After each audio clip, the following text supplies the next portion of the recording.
വേണമെന്ന ആവശ്യം. ജയതിലകിനും ഗോപാലകൃഷ്ണനുമെതിരെ കേസെടുക്കണമെന്ന് എൻ പ്രശാന്ത്. ആവശ്യത്തിൽ തീരുമാനമാകാതെ സസ്പെൻഷൻ പിൻവലിക്കേണ്ടെന്നും ഫേസ്ബുക്ക് കുറിപ്പ്. ഉൽപാദനം കുറഞ്ഞതോടെ പ്രതിസന്ധിയിലായി ഇടുക്കിയിലെ കുരുമുളക് കർഷകർ. കാലാവസ്ഥാ വ്യതിയാനവും രോഗബാധയും തിരിച്ചടി. വില ഉയർന്നെങ്കിലും പ്രതീക്ഷിച്ച വിളവില്ലാത്തത് ആശങ്ക.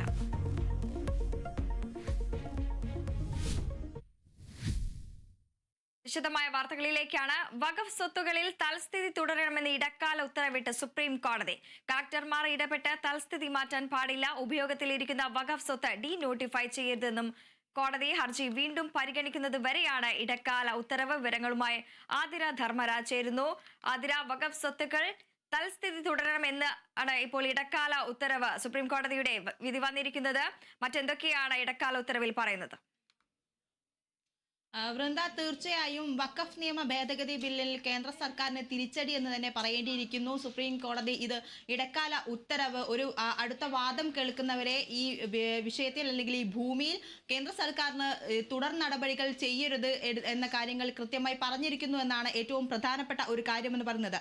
ഇതിൽ വഖഫ് സ്വത്തിൽ ഇപ്പോൾ എങ്ങനെയാണോ നിലവിലുള്ളത് ആ സ്ഥിതി തുടരണം. അതോടൊപ്പം തന്നെ വഖഫ് സ്വത്ത് വഖഫ് അല്ലാതാക്കരുത് എന്നുള്ള കാര്യങ്ങൾ അടക്കം പറയുന്നു. ഇന്നലെ തന്നെ ഈ കേസ് പരിഗണിച്ച കോടതി ഇതിൽ വിശദ വാദം കേട്ടിരുന്നു. ഈ വാദസമയത്ത് തന്നെ ഇന്നലെ 3 നിർദ്ദേശങ്ങൾ മുന്നോട്ട് വെക്കുകയുണ്ടായി. ആ നിർദ്ദേശങ്ങളിൽ അടക്കം പറയുന്നത് മതസ്വാതന്ത്ര്യത്തിൽ ഇടപെടാൻ അല്ലെങ്കിൽ അതിൽ കയറി ഇടപെടാൻ ഒരു ഭരണ അധികാരികൾക്കും അധികാരമില്ല എന്ന കാര്യമടക്കം ഇന്നലെ കോടതി ചൂണ്ടിക്കാട്ടുന്ന ഒരു രീതിയുണ്ടായി. ആ സമയം കേന്ദ്ര സർക്കാർ വാദിച്ചത് ഇതിൽ കൂടുതൽ കാര്യങ്ങൾ പറയാനുണ്ട്, കൂടുതൽ വിശദീകരിക്കാനുണ്ട് കോടതിക്ക് മുന്നിൽ എന്ന് പറഞ്ഞുകൊണ്ടാണ് ഇന്നത്തേക്ക് ആ വാദം മാറ്റുന്ന ഒരു സാഹചര്യം ഉണ്ടായത്. പക്ഷേ ഇന്ന് കേസ് പരിഗണിച്ചപ്പോഴും കൂടുതൽ കാര്യങ്ങൾ വ്യക്തത വരുത്താൻ കൂടുതൽ സമയം വേണമെന്ന ഒരു നിർദ്ദേശം, ഒരു വാദമാണ് കേന്ദ്ര സർക്കാർ ഉന്നയിച്ചത്. അത് കേട്ടുകൊണ്ടാണ് കോടതി ഇപ്പോൾ ഈ വിഷയത്തിൽ ഒരു ഇടക്കാല ഉത്തരവും അതോടൊപ്പം തന്നെ കേസ് മെയ് 5 വീണ്ടും പരിഗണിക്കാൻ മാറ്റിവെക്കുകയും ഉണ്ടായത്. 7 ദിവസത്തെ സമയം നൽകിയിട്ടുണ്ട്. ആ സമയത്തിനുള്ളിൽ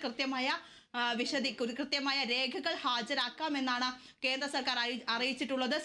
സോളിസിറ്റർ ജനറലായ തുഷാർ മേത്തയാണ് വാദം ഈ കോടതിയിൽ ഈ കേസ് വാദിച്ചിട്ടുള്ളത്. അതിൽ പറയുന്നത് കൃത്യമായി ഈ നേരത്തെയുള്ള ഈ നിയമവുമായി ബന്ധപ്പെട്ട് നിലവിൽ വലിയ രീതിയിൽ അത് ദുരുപയോഗം ചെയ്തിട്ടുണ്ട്, പല ഗ്രാമപ്രദേശങ്ങളും വഖഫായി മാറ്റിയിട്ടുണ്ട് എന്നതടക്കമുള്ള കാര്യങ്ങൾ വാദിച്ചിരുന്നു.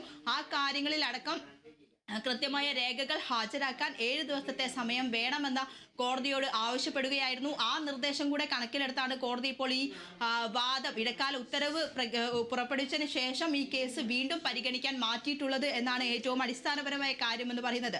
അതോടൊപ്പം തന്നെ ഈ നിലവിലുള്ള ഭൂമിയിൽ യാതൊരു മാറ്റവും വരുത്താനുള്ള കേന്ദ്ര സർക്കാരിന്റെ നീക്കം റദ്ദാക്കിയിരിക്കുന്നു എന്നാണ് ഏറ്റവും മറ്റൊന്ന് പ്രധാനപ്പെട്ട ഒരു കാര്യമെന്ന് പറയുന്നത്. അതോടൊപ്പം തന്നെ ഈ കേസിൽ അല്ലെങ്കിൽ വഖഫ് ഭൂമിയായിരിക്കുന്ന ഭൂമികളിൽ എന്തെങ്കിലും ഒരു തർക്കമോ വിശദമായ എന്തെങ്കിലും പരിശോധനയോ ഉണ്ടാകുമ്പോൾ കളക്ടർക്ക് നേരിട്ട് ഇടപെട്ട് ഈ ഭൂമി വഖഫ് അല്ലാതാക്കാനുള്ള ഒരു അധികാരം ഈ ക്ലോസിൽ ഉണ്ടായിരുന്നു. അതും ആ ഒരു അധികാരവും ഇല്ലാതാക്കുന്ന രീതിയിൽ അതിലും ഒരു ഇടക്കാല ഉത്തരവ് കോടതിയുടെ ഭാഗത്തു നിന്ന് ഉണ്ടായിരിക്കുന്നു എന്നതാണ് ഏറ്റവും പ്രധാനപ്പെട്ട കാര്യം.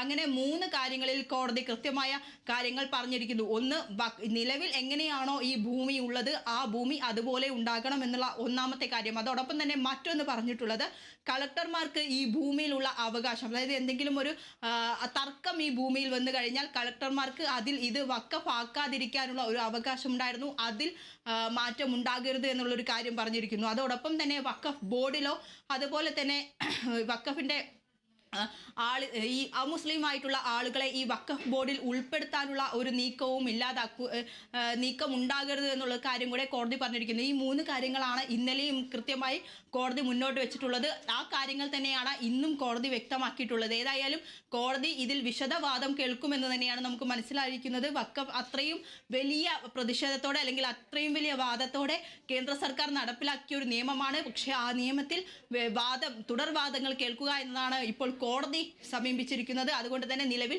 കോടതി പറഞ്ഞിരിക്കുന്നത് 100-ൽ കൂടുതൽ ഹർജികൾ കോടതിയിൽ വന്നിട്ടുണ്ട്. അതിൽ 5 ഹർജികൾ പരിഗണിച്ചുകൊണ്ട് അല്ലെങ്കിൽ ഈ 5 ഹർജികൾ എടുത്തുകൊണ്ട് കൊണ്ട് എല്ലാ വാദവും കേൾക്കാമെന്നാണ് കോടതി പറഞ്ഞിട്ടുള്ളത്. അത് മറ്റ് രാഷ്ട്രീയ കക്ഷികളുടെയോ പാർട്ടികളുടെയോ പേരിലായിരിക്കില്ല.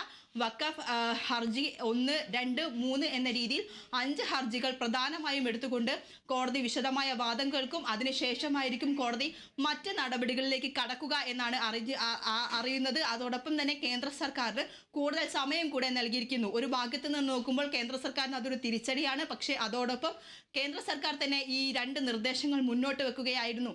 ഈ വാദങ്ങൾ കേൾക്കുന്നത് വരെ അല്ലെങ്കിൽ കൃത്യമായ രേഖകൾ കോടതിക്ക് മുന്നിൽ സമർപ്പിക്കുന്നത് വരെ ഈ 2 നിർദ്ദേശങ്ങളും തങ്ങൾ അംഗീകരിക്കാമെന്നുള്ളൊരു കാര്യം ഈ കേന്ദ്ര സർക്കാർ കൂടെ മുന്നോട്ട് വെക്കുന്ന ഒരു സാഹചര്യം കൂടെ അതിൻ്റെ കൂടെ ഉണ്ടായിരുന്നു. അപ്പോൾ ഇത് രണ്ടും കണക്കിലെടുത്തുകൊണ്ടാണ് കോടതി ഇപ്പോൾ ഈ 7 ദിവസത്തെ ഒരു സമയം കേന്ദ്ര സർക്കാരിന് നൽകിയിട്ടുള്ളത്.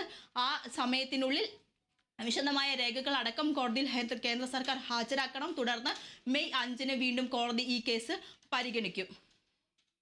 ശരി, പുതിയ നിയമനങ്ങൾ പാടില്ല. അതോടൊപ്പം തന്നെ കേന്ദ്രത്തിന് സമയം അനുവദിച്ച് നൽകിയിരിക്കുന്നു. കേസ് മെയ് 5 സുപ്രീം കോടതി വീണ്ടും പരിഗണിക്കും. വാർത്തയുടെ വിശദാംശങ്ങൾ നൽകുകയായിരുന്നു ആതിര ധർമ്മരാജ്. വഖഫ് സ്വത്തുക്കളിൽ തൽസ്ഥിതി തുടരണമെന്ന സുപ്രീം കോടതിയുടെ ഇടക്കാല ഉത്തരവ് സ്വാഗതാർഹമെന്ന മുസ്ലിം ലീഗ് ദേശീയ ജനറൽ സെക്രട്ടറി PK കുഞ്ഞാലിക്കുട്ടി. ജുഡീഷ്യറിയിൽ വിശ്വാസമുണ്ടെന്നും കുഞ്ഞാലിക്കുട്ടി പറഞ്ഞു. ഈ നിയമത്തിൽ നിറയെ അപാകതകളുണ്ട്.